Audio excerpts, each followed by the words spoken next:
इस आदमी की शक्ल देख रहे हैं आप?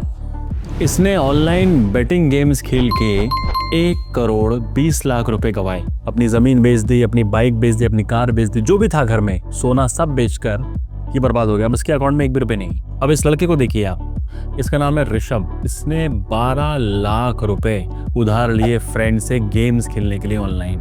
और ऐसे लाखों एग्जाम्पल हैं। कुछ एग्जाम्पल आप में से वो होंगे, आपने देखे होंगे वीडियो कि मैं फैंटेसी गेम खेलता था, मैं फलाना खेलता था, मैं बर्बाद हो गया, मेरे पास एक भी रुपये नहीं। लेकिन अब ये जो रोना है, ये देख रहे हैं जो मैंने टी शर्ट पहनी, क्या लिखा है इस पर? ड्रीम 11, जो कि BCCI को स्पॉन्सर कर रही है, इंडियन क्रिकेट टीम को। ये सारी कंपनियां अब हो गई हैं बैन। क्या बैन हुआ है इनका? रियल मनी जहां पर इन्वॉल्व है। 49 रुपये दो टीम बना लो, 50 रुपये दो टीम बना लो, इससे बड़ा स्कैम नहीं है। और कैसे स्कैम होता है आज मैं आपको पूरा डिटेल में खोल के देता हूँ, इन कंपनी की पोल सारी, ठीक है ना। सबसे पहले तो ये समझो, ड्रीम 11 से बड़ा एग्जाम्पल नहीं है। ड्रीम 11 से स्टार्ट करते हैं। ड्रीम 11 पे अभी राइट नाउ जब मैं आपसे बात कर रहा हूँ 28 करोड़ यूजर रजिस्टर्ड है, 28 करोड़। और इसमें आप ये समझो 28 करोड़ में से कितने लोग जीतते होंगे, अभी तक ये ओपन में नहीं आया है कि करोड़पति कितने बने। लेकिन ये वादा करते हैं सब करोड़पति बन सकते हैं, तो 49 रुपये फलाना ढिमकाना, ये कॉन्टेस्ट चलाते रहते हैं ये लोग।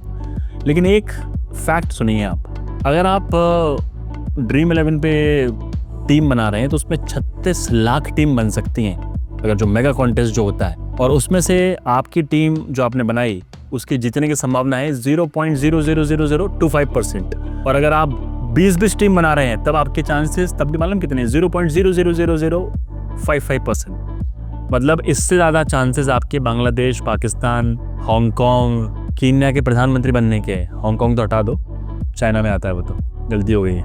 आखिरी साल लास्ट ईयर ड्रीम 11 ने बनाए थे 9,605 करोड़ रुपए। और आखिरी साल ही हिंदुस्तान में 45 करोड़ लोगों ने गेम्स खेल के गवाए थे 20,000 करोड़ रुपए।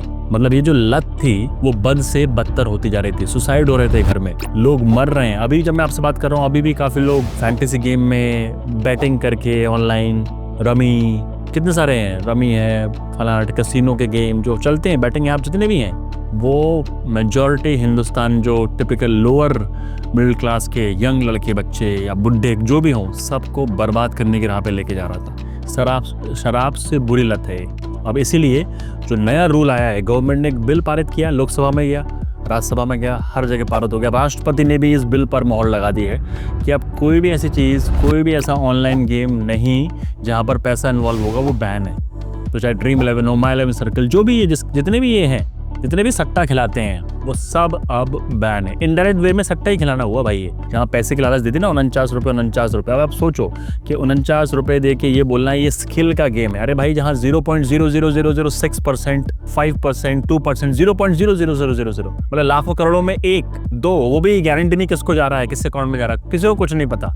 सिर्फ फायदा हो रहा है इन कंपनीज का जो 10-10 हज़ार करोड़ रुपए बना रही हैं। अभी ड्रीम 11 की कीमत जब मैं आपसे बात कर रहा हूँ अब तो बिल्कुल नीचे चली जाएगी क्योंकि इतना बड़ा बैन लगा है।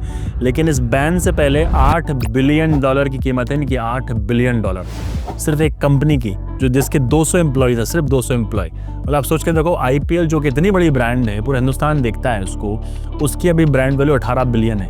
और ये ड्रीम 11 कुछ सालों में 8 बिलियन की हो गई। और अगर इस पर बैन नहीं लगता ना तो आगे जाके 20, 30, 40, 50 बिलियन डॉलर की बन सकती है। क्योंकि लालच, इतनी लालच है मतलब पूरे दुनिया में, स्पेशली मतलब हमारे हिंदुस्तान में शॉर्टकट लेने की, कि शॉर्टकट ले लो, 49 रुपये में मैं करोड़पति बन जाऊंगा। अरे भाई, नहीं था, कभी ऐसा नहीं हो सकता था, स्कैम था। 150 रुपये जीतोगे, 200 जीतोगे, फिर इस चाह में आप लगाते रहते हो। और सोचो यही 28 करोड़ लोग करें तो फायदा किसका हो रहा है? जो कंपनी। हर साल का रेवेन्यू उठा के देखो आप, ड्रीम 11 का हमेशा बढ़ रहा है। सबसे प्रॉफिटेबल कंपनी अगर इंडियन क्रिकेट में अगर कोई थी, कंपनी जो इंडियन क्रिकेट से जुड़ी हुई थी, वो थी यही ड्रीम 11 स्पॉन्सर। मतलब आप ऐड देखो, 10-10 सेक्टर ले रहे, हर क्रिकेटर को उन्होंने अपना स्पॉन्सर बना रखा था, अपना ब्रांड एम्बेसडर बना रखा था। पैसा कहाँ से आ रहा था? पैसा बरस रहा था।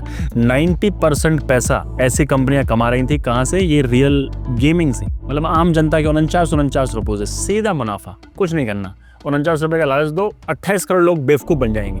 28 करोड़ लोग बेवकूफ़ बन रहे थे डे इन डे आउट। और गवर्नमेंट ने ये करके ये जो बेवकूफ़ बनाने का धंधा है ना, उसको बंद कर दिया है। तो पहले तो बहुत बहुत बधाइयाँ, और बड़ा ही कमाल का डिसीजन है। और इससे बहुत सफाई आएगी हिंदुस्तान में, जो गंद मची हुई थी। ऐसे यूट्यूबर भी थे जिन्हें क्रिकेट का ABCD नहीं मालूम, वो भाई साहब गुरु थे इस चीज़ के, फैंटेसी 11 कर खुद तो वो साले पैसा बना के निकल जाते थे, लेकिन आपको बेवकूफ़ बनाते थे। बिल्कुल बिल्कुल गंवार, क्रिकेट का बल्ला पकड़ने था जिनको यार, बैट उन्होंने देखा नहीं है, वो बता रहे थे टीम कौन सी बनानी है, क्योंकि वो बेवकूफ़ बना रहे थे। जैसे कंपनी बेवकूफ़ बना रही थी, वैसे ही लोग आपके अराउंड जो आपको जुआ नहीं खिलाते हैं लोग, कि आओ मेरे साथ जुआ खेलो मैं आपको जितवाऊंगा, ये वो जुआरी थे।